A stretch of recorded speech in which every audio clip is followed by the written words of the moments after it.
Olá! Seja muito bem-vindo ao dia 77 do nosso plano de leitura. Hoje, a gente vai mergulhar de cabeça numa pergunta que os próprios discípulos fizeram para Jesus e que, olha, ecoa até hoje. Lá em Mateus 18, os discípulos chegam perto de Jesus e mandam a pergunta na lata. Talvez eles estivessem ali, olhando um para o outro, tentando medir quem era o mais importante. É uma pergunta muito humana, né? Sobre poder, sobre posição, sobre quem está no topo. E o mais incrível é que a resposta de Jesus vira essa lógica de cabeça para baixo. Ele não aponta para o mais forte, para o mais inteligente ou para o mais influente. Ele nos dá uma perspectiva que é simplesmente de outro mundo. E isso nos leva direto ao nosso primeiro ponto, a verdadeira grandeza. Ela não tem a ver com o que a gente faz por fora, mas com quem a gente é por dentro. Tudo começa, na verdade, na postura do coração. A resposta de Jesus é um choque. Ele chama uma criança e a coloca no meio deles. Naquela cultura, uma criança não tinha status, não tinha poder, não tinha direitos. O recado é claro, a grandeza no reino de Deus começa com uma conversão, uma mudança total de mentalidade para a gente se tornar humilde e dependente, exatamente como uma criança. Fica claro que existe um contraste gigante aqui. O mundo ensina a gente a correr atrás de poder, a construir nosso status, a lutar por reconhecimento. Mas Jesus mostra que no reino de Deus os valores são o oposto. A grandeza de verdade está na humildade, na dependência total de Deus e em servir as pessoas. E essa postura de humildade não é algo novo, não. Ela ecoa lá em Eclesiastes. Esse versículo é um lembrete muito poderoso do nosso lugar diante de Deus. É um convite à reverência, a reconhecer que Ele é soberano e a ter cuidado com palavras apressadas e promessas que a gente não pode cumprir. É humildade na prática. Quando essa humildade se instala no coração, ela muda radicalmente o jeito que a gente enxerga os outros. A gente para de olhar só para dentro e começa a focar no valor que o próprio Deus dá para cada pessoa. Para ilustrar isso, Jesus conta uma parábola. Pensa aí, um pastor com um rebanho de 100 ovelhas. Um número redondo, um rebanho seguro e completo. O ponto central da parábola é muito forte. Enquanto 99 ovelhas estão lá, seguras, o foco do pastor se vira totalmente para aquela uma que se perdeu. Ele deixa a maioria para ir atrás ativamente daquela que está em perigo. Isso mostra um cuidado que não se baseia em números, mas no valor de cada um. E aqui está o fechamento da história, a declaração de Jesus.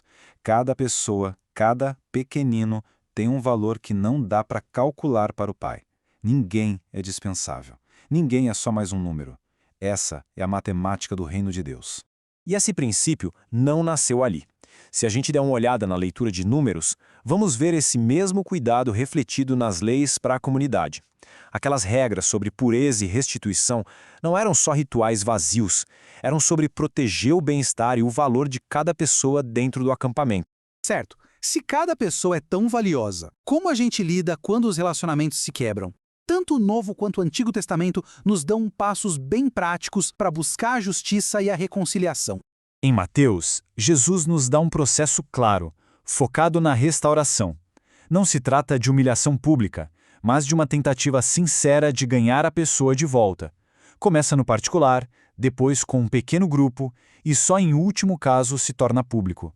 O objetivo é sempre a reconciliação.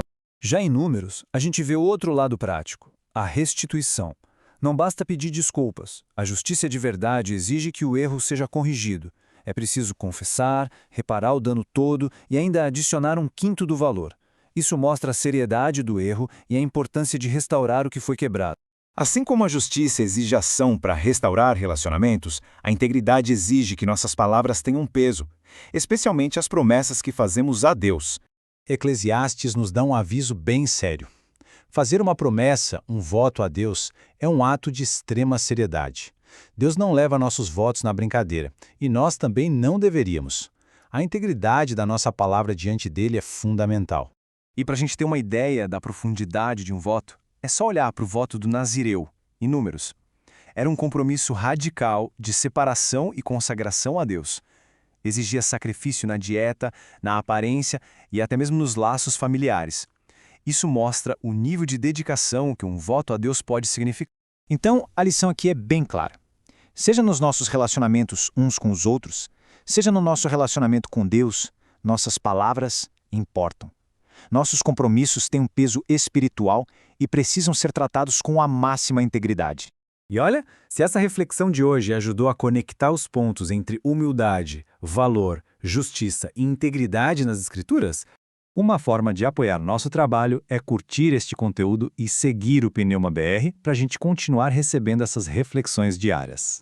E qual é o resultado de viver com um coração humilde, valorizando os outros e mantendo nossa integridade?